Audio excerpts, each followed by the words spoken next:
De acordo com o texto que nós temos registrado também na nossa liturgia para a mensagem de hoje, eu peço que você abra a sua Bíblia em Marcos, no capítulo 1, a partir do versículo 16 e 20. Nós leremos 3 textos.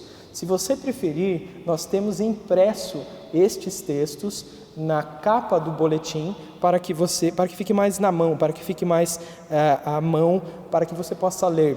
Mas os 3 textos são Marcos 1, do 16 ao 20, Marcos 2, do 13 ao 14 e Marcos 3, do 13 ao 19. O primeiro texto, o texto de Marcos 1, diz assim: Caminhando junto ao mar da Galileia, viu os irmãos Simão e André, que lançavam a rede ao mar, porque eram pescadores.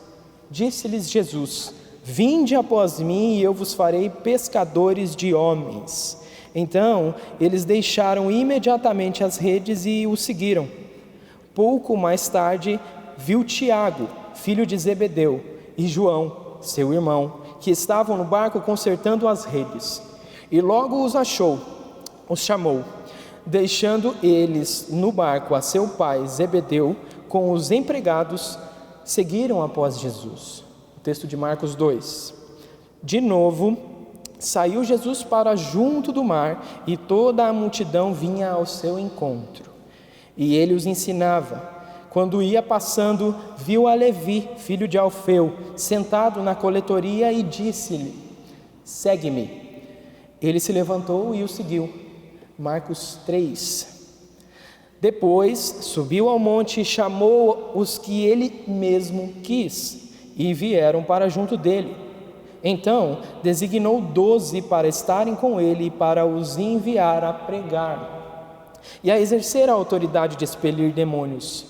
Eis os 12 que designou: Simão, a quem acrescentou o nome de Pedro, Tiago, filho de Zebedeu, e João, seu irmão, aos quais deu o nome de Boanerges, que quer dizer filhos do trovão, André, Filipe, Bartolomeu, Mateus, Tomé, Tiago, filho de Alfeu, Tadeu, Simão, o Zelote, e Judas Iscariotes, que foi quem o traiu.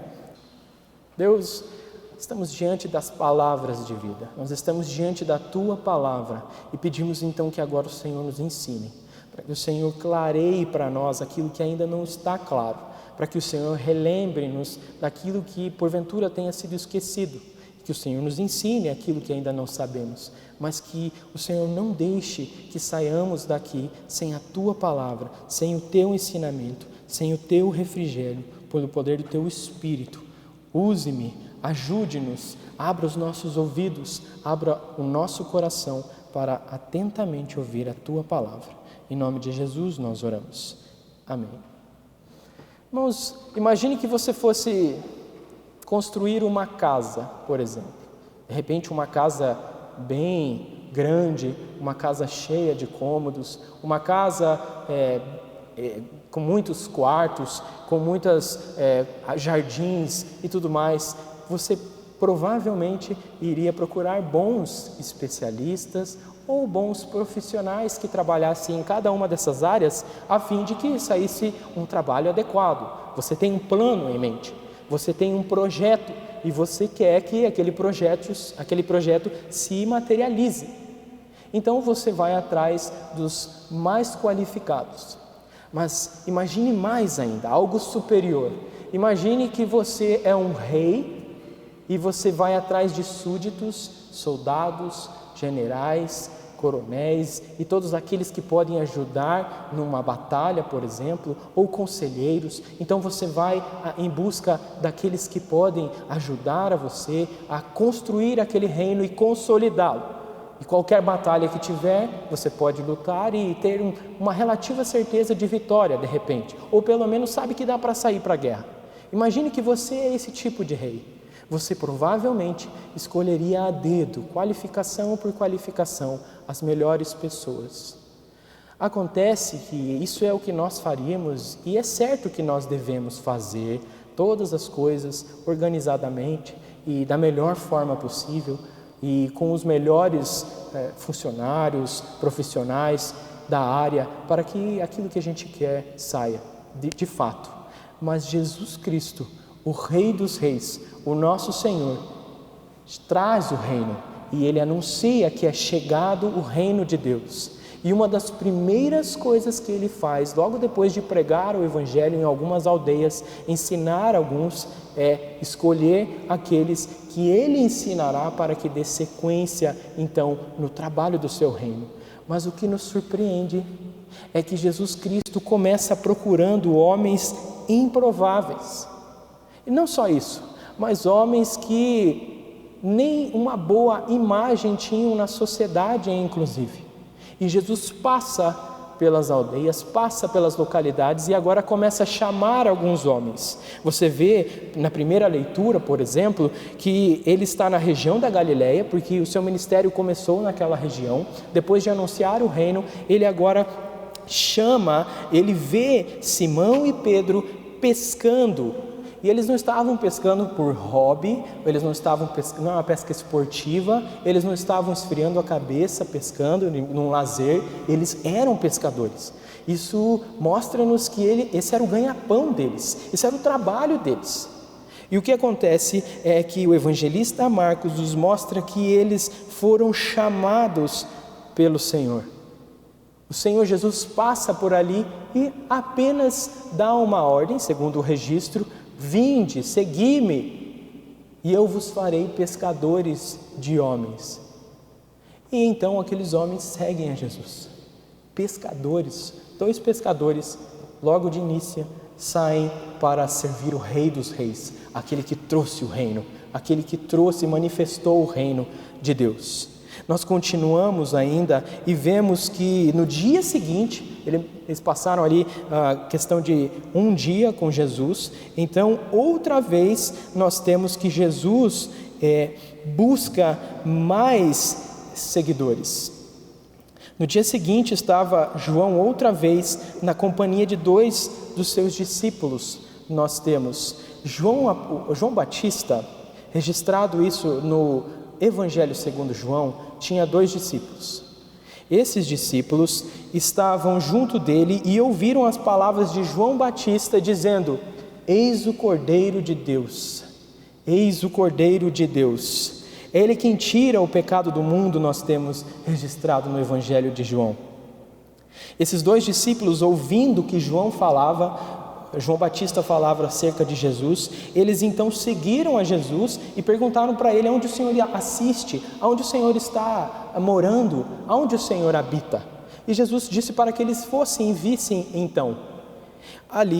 Dali em diante, então eles passaram um tempo com Jesus e André, registrado nessa passagem que nós temos aqui, André, irmão de Simão, ele vai até Simão e diz: eu achei o Messias. Esse é um registro que nós temos no primeiro capítulo do Evangelho de João. Isso significa que André já tinha se encontrado com Jesus e tinha o reconhecido como o Cordeiro de Deus, como lhe foi anunciado, e agora vai a Simão e diz: eu encontrei o Messias. Essa é uma informação que estava sendo esperada há milênios, há séculos.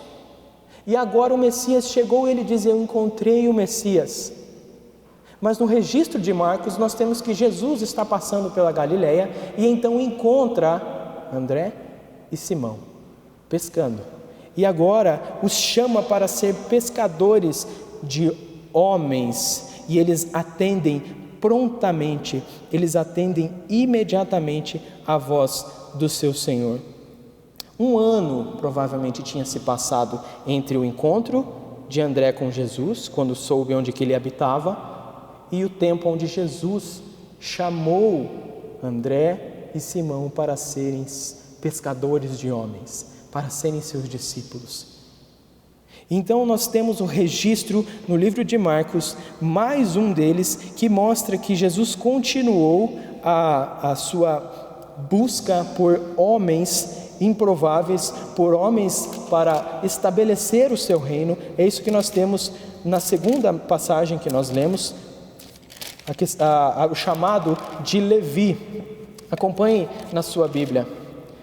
Nós temos do capítulo 2: de novo saiu Jesus para junto ao mar, E toda a multidão vinha ao seu encontro e ele os ensinava. Quando ia passando, viu a Levi, filho de Alfeu, sentado na coletoria. E também disse para ele: segue-me. Jesus agora está chamando um cobrador de impostos. E ele não era só um cobrador de impostos tal qual nós podemos pensar nos dias de hoje. E naqueles dias, Levi era um cobrador de impostos de uma classe que era considerada traidora da nação e da religião judaica. Ele estava coletando impostos obrigatórios, obviamente, taxas sobre talvez até a pesca de muitos desses pescadores, e agora Jesus chama esse cobrador de impostos para fazer parte do colégio apostólico. Daqueles que Jesus, como nós vemos na passagem, seriam ensinados a pregar e a expulsar a demônios, seriam treinados pelo Senhor, passariam um tempo com o Senhor, seguindo Ele. É esse o chamado que Jesus faz a eles. E então nós já temos 2 pescadores, na verdade quatro pescadores, porque nós temos mais 2 que são chamados na primeira leitura que nós fazemos. Nós temos Tiago e João sendo chamados para compor esse grupo, e nós temos a informação de que Tiago e João deixaram não só a profissão, lembre-se disso, eles não estavam deixando um momento de lazer, não era alguma coisa que eles estavam fazendo para passar tempo, eles estavam deixando a sua profissão. Mas quanto a Tiago e João, nós temos a informação de que eles deixaram o seu pai e os empregados para seguir a Jesus, para atender ao chamado de serem formados pescadores de homens. E o texto nos mostra que eles deixaram imediatamente. Não foi algo que eles estavam... Vamos considerar essa proposta. Vamos considerar, a gente vai conversar, a gente vai ver se é uma boa, a gente vai ver se tem futuro, a gente vai ver se realmente é um negócio que a gente vai entrar e tem realmente alguma coisa substancial. Pescadores de homens. Tá, é interessante, mas vamos ver. O texto nos diz ao contrário disso. Ele nos diz que imediatamente eles deixaram. Eles atenderam prontamente o chamado do Mestre.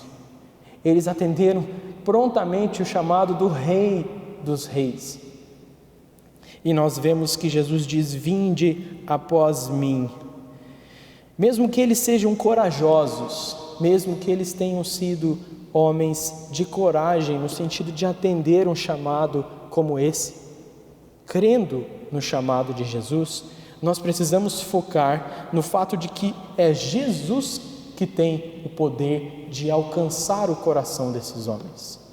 Não é que Jesus arriscou e deu certo.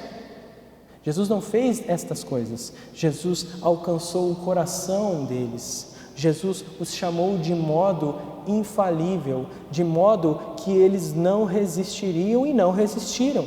Como o texto nos diz, prontamente, imediatamente deixaram as suas redes e seguiram ao Senhor, confiando inclusive na promessa do Senhor. Porque existe um chamado, uma ordem: segui-me e vos farei pescadores de homens, que é uma promessa. Eles creram nisso, eles creram nas palavras do Senhor. Tendo o poder que Ele tinha sobre o coração dos homens, o poder que Jesus tem para convencer os homens, para chamar os homens de forma infalível, você podia dizer: mas então por que Ele não chamou o imperador? Por que é que Ele não chamou os soldados romanos, um pelotão dos soldados romanos? Ele teria a proteção, ele teria alguém que poderia ajudá-lo, e homens de influência, homens que estavam em um bom patamar social, por assim dizer. Por que Ele não chamou os maiores teólogos daquela época, aqueles que eram os saduceus, os escribas, aqueles que eram os zelotes, aqueles que eram das ordens mais preparadas com as escrituras, afiados nas escrituras? Porque o Senhor nos chamou aqueles que estavam aos nossos olhos, que eram aos nossos olhos os mais prováveis, os mais elegíveis para essa tarefa de estabelecer e manifestar o reino de Deus. Se ele tem esse poder, por que ele não fez estas coisas?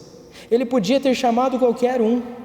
Entretanto, curiosamente, ele chama aqueles que são pescadores, simples pescadores, para estabelecer o reino de Deus. E se você continuar a leitura dos evangelhos e também do livro de Atos, você verá o que estes simples pescadores fizeram. Você começa a perceber o poder que eles receberam, como Jesus disse que eles receberiam do alto o poder para serem testemunhas em todos os lugares onde fossem. Em certo momento, no livro de Atos, por exemplo, aqueles que eram inimigos da fé cristã prenderam alguns cristãos, e o que se lê em Atos 17 é o seguinte, os inimigos falando dos cristãos: estes que têm transtornado o mundo chegaram também aqui.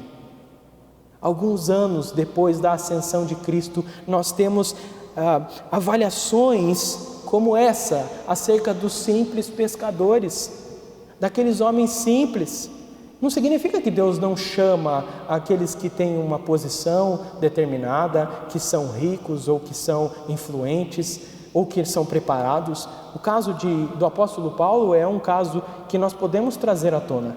Se você quer saber o currículo do apóstolo Paulo, você pode ler Filipenses no capítulo 3. Ele está traçando todo o seu currículo de preparação aos nossos olhos, mas ele diz: eu abandonei todas essas coisas. A linguagem é muito parecida: eu abandonei todas essas coisas para encontrar a Cristo, para encontrar nele, para depender dele, para achar nele a justiça que eu nunca conseguiria com todo o meu currículo, com todo o meu histórico. Então sim, Jesus Cristo chama homens das mais diferentes classes, mas quanto ao texto que nós estamos tratando, nós percebemos que Cristo está chamando os homens simples, improváveis e até rejeitados ou rejeitáveis. Aqueles homens que eu não pensaria nesse não. Eu poderia até pegar um pescador e tentar, mas outros não. Tem um coletor de impostos, ele já é considerado um traidor. O que vocês podem esperar de alguém que entra no colégio apostólico que já era considerado um traidor? Como é que eu vou chamar para ser meu amigo? Inclusive, o texto que nós lemos mostra que Judas está ali, nós sabemos bem, e está registrado aquele que trairia ao Senhor. Aquele que trairia ao Senhor, e ele sabia desde o início. E ele chama esse coletor de impostos.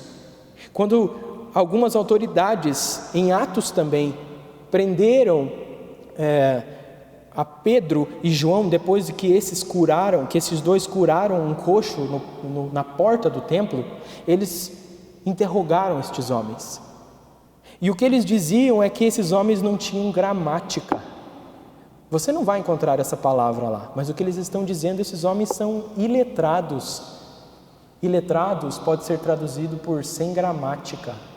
Talvez as palavras dele, até a linguagem deles era um tanto bruta, não era uma linguagem polida, não era uma linguagem retórica, agradável. Eles estão dizendo, esses homens que são iletrados, e ele ainda dizem mais, esses homens são leigos, e eles estavam espantados com as palavras deles.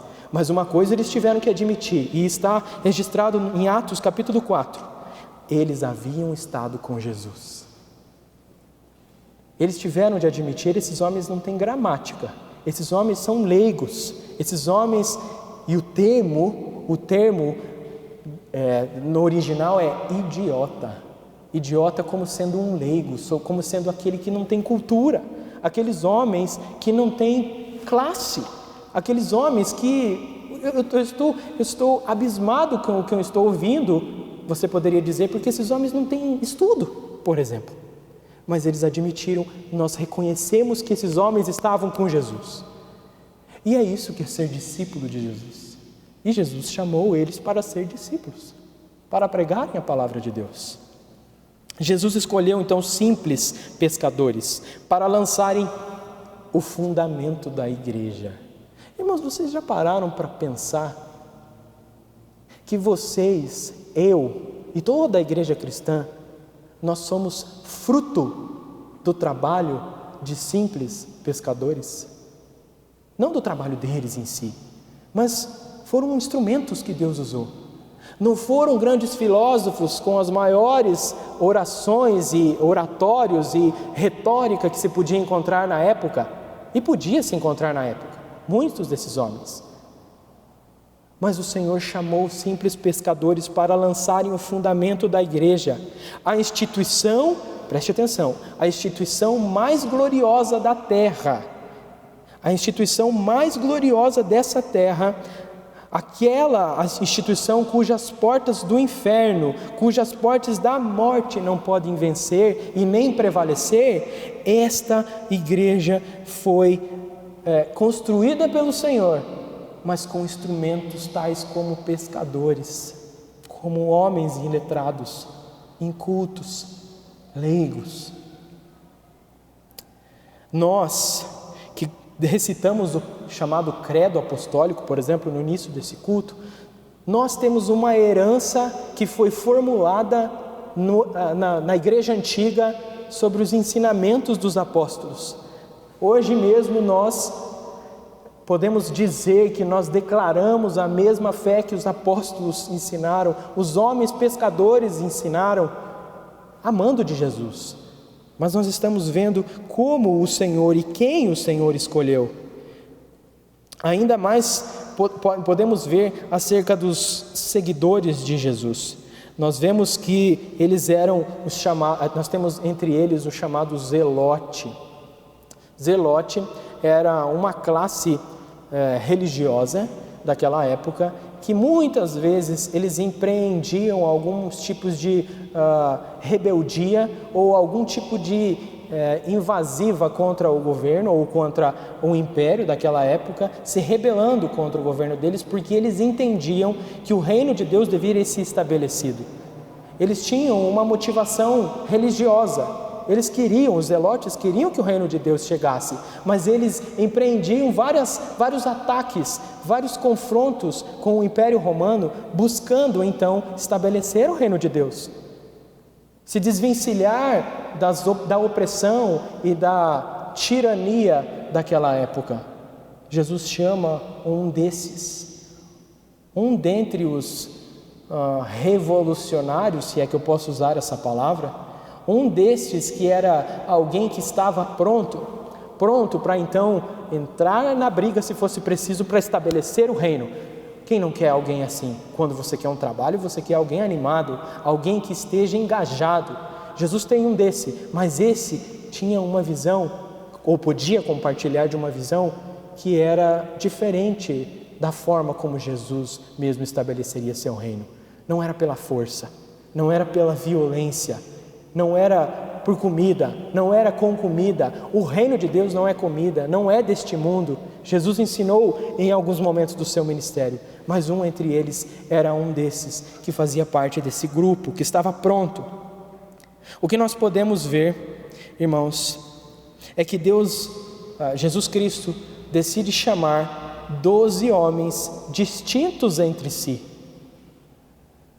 Imagine aqueles homens que eram zelosos pelas coisas de Deus, fiéis nas coisas do Senhor, terem que conviver com alguém que era considerado um traidor da nação, um traidor da religião, porque cobrava impostos, prestava serviço ao imperador, tira o nosso dinheiro, taxa os nossos peixes. Imagine você ter que conviver com estes que eram de difícil aceitação naquele meio, um grupo distinto. E mais, nós temos a informação de que alguns deles Jesus chamou alguns deles de filhos do trovão, uma possível referência ao perfil deles, às características, à personalidade, ao temperamento deles. 12 temperamentos diferentes, 12 características e 12 personalidades, inúmeras formas, inúmeros históricos agregados, juntos, com o propósito, debaixo do ensino do Mestre, para que eles pudessem ser preparados para pregar a palavra de Deus. E como nós vimos, chacoalhar o mundo daquela época. E por que não dizer, chacoalhar todo o mundo de todas as eras da história humana. A instituição da igreja é assegurada, a igreja de Cristo é mantida, é fortalecida pelo Senhor, mas o Senhor usa meios, usa homens, usa servos. Ele chama, infalivelmente, chama homens e mulheres improváveis. Por que é que Jesus escolheu esses homens? Por que Ele escolheu esses homens? Uma pergunta que eu fiz antes. Por que Ele não escolheu outros mais capacitados aos nossos olhos?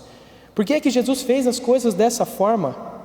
O que nós podemos ver é que no primeiro versículo que nós lemos, no versículo 16 do primeiro capítulo, no primeiro versículo do capítulo 3, diz assim, versículo 13, do capítulo 3. Depois subiu ao monte e chamou os que ele mesmo quis. Se você quer a resposta do porquê Jesus chamou estes homens, porquê Jesus chamou-nos, porquê o Senhor nos escolheu, talvez é uma pergunta que você se faça quando se vê diante da grandeza do Senhor e da sua pequenez. A palavra de Deus nos mostra em vários momentos que o critério para a escolha de Deus é o seu querer, a sua vontade, o seu beneplácito. Deus quis abalar o mundo com homens improváveis, que não tinham estudo, que não tinham gramática, como eu já disse muitas vezes. Deus quis escolher as coisas loucas para confundir as sábias, como Paulo escreveu na sua primeira carta aos Coríntios. Deus quis confundir. Ele podia? Claro que Ele podia fazer diferente. Tudo depende do seu querer. O seu poder faz aquilo que a sua determinação escolheu. A sua vontade determina e o seu poder executa. E aqui nós vemos a execução do poder de Deus escolhendo homens de forma infalível para construir ou para edificar a sua igreja. Agora, irmãos, o que é que nós podemos aprender, o que o Senhor quer que nós entendamos dessa passagem com relação a nós? Será que é só uma história? Será que é só para a gente ver, admirar, se impressionar e nada mais? Irmãos, o que Deus quer de nós é que nós louvemos a Ele por ter sua misericórdia e pelo seu poder, por causa da sua misericórdia, por causa do seu poder, edificar a sua igreja com materiais tão improváveis, imundos, sujos, rejeitáveis, como estes que nós vemos e como nós. Porque se você fala, não, Jesus tem que chamar os melhores especialistas em reino. Ele quer construir o reino, quer estabelecer o seu reino, ele precisa daqueles preparados. Mas Ele não chama por causa dos méritos. Até porque nós estamos estudando os atributos de Deus e um dos atributos que foi estudado é a autoexistência de Deus. E que nós dizemos, também podemos falar da independência de Deus, que significa que Ele não precisa de nada. Ele não precisava, inclusive, destes homens. Ele podia usar outro meio. Deus não está preso a algum meio. Eu preciso fazer desse jeito e não vai ter o que fazer, vai ter que ser assim. Isso não cabe para Deus. Ele quis e Ele fez. E Ele não precisa de méritos. Ele não precisa, mesmo que você os tenha, Ele não precisa que você confie, que você se assegure nesses meios. Você pode imaginar o que aconteceria com a igreja se fosse de outra forma, dependendo de características, de meios, de instrumentos perfeitos. Irmãos, ninguém. Quem seria escolhido para a função? Ninguém. A começar porque somos pecadores. Não só porque não temos talvez habilidades determinadas para alguma função no reino, mas pelo simples fato de nós termos nos rebelado contra o Rei do Universo. E agora o Rei vem. Era comum naquela época que o discípulo escolhesse o seu mestre. Ele pediria muitas vezes a um rabi, que era costumeiro falar, ou algum mestre pedindo para ele que ele pudesse segui-lo, então ia aprender com ele e quem sabe substituí-lo. Mas o que nós vemos no reino de Deus é que o próprio rei vem e busca aqueles que ele quer. Então nós devemos louvar ao Senhor pela sua misericórdia e pela sua graça, que edifica a sua amada igreja, está edificando, edificou e edificará a sua igreja por meio de materiais tão improváveis como nós. Nós devemos louvar esse Deus. Senhor, obrigado, Pai. Eu te louvo porque o Senhor, na sua misericórdia, me chamou. E eu estou à disposição para servi-lo, não confiando em qualquer recurso da minha parte, qualquer coisa que eu tenha, mas para o que o Senhor mandar. Nós também podemos ver que o que o Senhor quer de nós é que aqueles que pagam um alto preço, que nós entendamos que aqueles que pagam um alto preço para seguir a Cristo, não perderam tudo, antes ganharam tudo. Em determinado momento do ministério de Jesus, os discípulos falam para Jesus: Jesus, nós deixamos tudo para te seguir, nós abandonamos todas as coisas para te seguir. No próprio Evangelho de Marcos nós temos isso, no capítulo 10.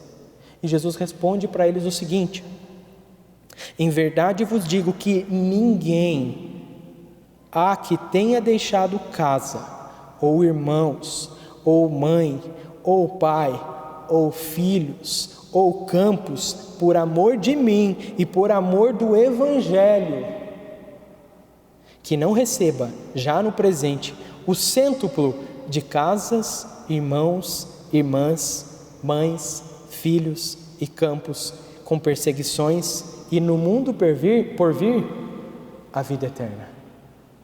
Aqueles, irmãos, que pagam o preço, aqueles que pagam um alto preço, um preço que muitas vezes dói, por amor a Cristo, por sofrer por causa do Evangelho, eu não abro mão do meu Senhor, eu continuo com o meu Senhor, eu resisto, eu fico com Ele.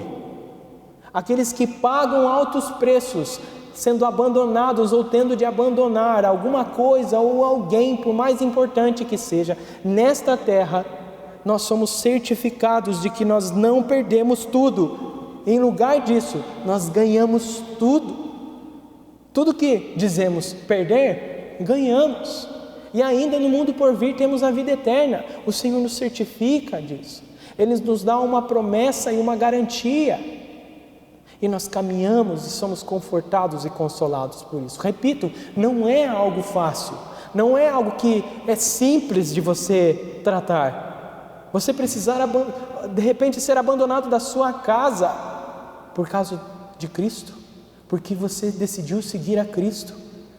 Quando você tem perda de amizades, quando você perde amigos, quando você perde parentes, quando você perde coisas, e isso aconteceu e acontecerá, provavelmente, o Senhor nos garante de que nós não perdemos tudo, nós ganhamos todas as coisas.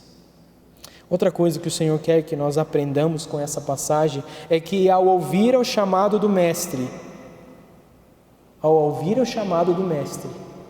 você não deve deixar para amanhã, mas você deve atender imediatamente. Vem já, é o que nós cantamos. Vem já. O que nós devemos é atender imediatamente o chamado do Mestre para fazer a sua vontade, para cumprir o seu propósito, nos dispondo para a sua obra, nos dispondo recursos, dispondo habilidades, dispondo o que quer que nós tenhamos, mesmo que nós não tenhamos nada, dispondo-nos ao nosso Mestre. É isso que o Senhor nos diz que nós devemos atender, ou aquilo que o Senhor quer que nós atendamos, o chamado do Senhor imediatamente. Você que tem resistido ao chamado do Evangelho, quem garante que você terá o dia de amanhã, ou o dia de hoje, ou qualquer outro momento? Vou decidir numa hora melhor, vou considerar. atentamente, vou considerar, vou pensar seriamente no assunto, é imediatamente que nós devemos atender o chamado do nosso Mestre. Por fim, nós temos que o que o Senhor quer de nós, ou o que nós podemos aprender, é que Jesus Cristo ainda tem mais discípulos escandalosos. Preste atenção, irmãos. O Senhor Jesus tem mais discípulos escandalosos e improváveis, como eu e você, para trazer para si, inclusive por meio desta igreja. Este é um lugar onde o Senhor pode trazer aqueles levis. Este é um lugar onde nós podemos receber os zelotes. Este é um lugar onde nós podemos receber iletrados, leigos, pecadores ou pescadores que são pecadores. Este é o lugar onde nós podemos receber aqueles que atenderam ao chamado de Jesus Cristo imediatamente e farão parte do nosso grupo. Como está o seu coração em relação a essa situação? Será que você... Não, deve ter alguma coisa aí. Vamos ver, vamos esperar com relação a esse ou aquele. Não parece ser alguém de muito destaque. Não parece ser alguém muito influente. Não parece ser alguém de boa fama. Alguém que é mal falado. Mas o Senhor traz aqueles que Ele quer. Não é o que nós definimos. Não há uma placa na frente da igreja dizendo somente entram aqueles que isso. Não há aqueles que dizem atenda ao Evangelho, você que é isso. Você que não é. Não existe isso. Nunca existiu, a começar pela chamada do Senhor para aqueles que iriam estabelecer e lançar os fundamentos da igreja. Não existe isso, e nós precisamos estar em harmonia com o nosso Senhor, porque Ele trará, Ele com certeza trará, e nós, do que depender de nós, nós devemos procurar alcançar, mesmo aqueles que a gente pensa, mas nunca imaginei, nunca cogitei, nunca pensei que pudesse ser elegível, aceito. Irmãos, nós precisamos nos alinhar ao nosso Senhor, porque a começar por nós que estamos aqui, seja quem você for, o Senhor chamou porque quis e por pura graça e misericórdia, e o incorporou, o trouxe para fazer parte do seu reino, para fazer parte da sua igreja, e que o Senhor assim nos abençoe. Vamos orar? Pai, nós agradecemos ao Senhor imensamente porque a Tua Palavra nos ensina acerca do Teu chamamento, da Tua vocação, da Tua convocação. Nós Te agradecemos porque o Senhor ainda está chamando aqueles que são Teus, pelo chamado feito pelo Teu Espírito, aquele chamado que não pode ser resistido. Nós nos asseguramos de que o Senhor trará infalivelmente aqueles que são Teus para servir-Te. Estes serão com certeza subjugados, esses serão com certeza dobrados, esses se renderão ao Senhor.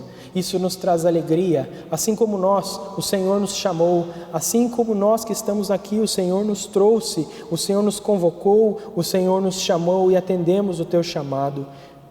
Assim outros também serão chamados, Pai. Nós nos alegramos e louvamos o Teu nome porque o Senhor quis fazer as coisas desta forma. O Senhor quis chamar pessoas improváveis, incapacitadas, pessoas que são muitas vezes escandalosas, pessoas que são mal vistas. O Senhor quis chamar os pecadores, dentre os quais nos incluímos. O Senhor quis chamar, e isso é glória ao Teu nome, isso para que o Teu nome seja glorificado. Nós louvamos o Teu nome, também Te agradecemos porque o Senhor nos assegura de que aqueles que enfrentam situações e perseguições, situações difíceis nas quais precisam muitas vezes negar fazer parte de algum grupo ou ter algum tipo de relação por amor ao Teu nome, nós somos assegurados pelo Senhor de que nós teremos, mesmo nessa vida e também na vida eterna, a presença, a alegria do Senhor. Nós seremos com certeza agraciados pelos Teus benefícios, nós nos asseguramos disso por Tua palavra e por Tua promessa. E que o Senhor chame hoje aqueles que têm resistido ao Teu Evangelho. Pedimos, Pai, salve-os, alcance-os, faça-os vir a Ti para que louvem o Teu nome conosco. Que o Senhor continue a abençoar-nos com a Tua palavra, nos fazendo lembrar daquilo que o Senhor nos ensinou hoje e o que o Senhor tem ensinado para nós. Nós oramos gratos no nome de Jesus Cristo. Amém.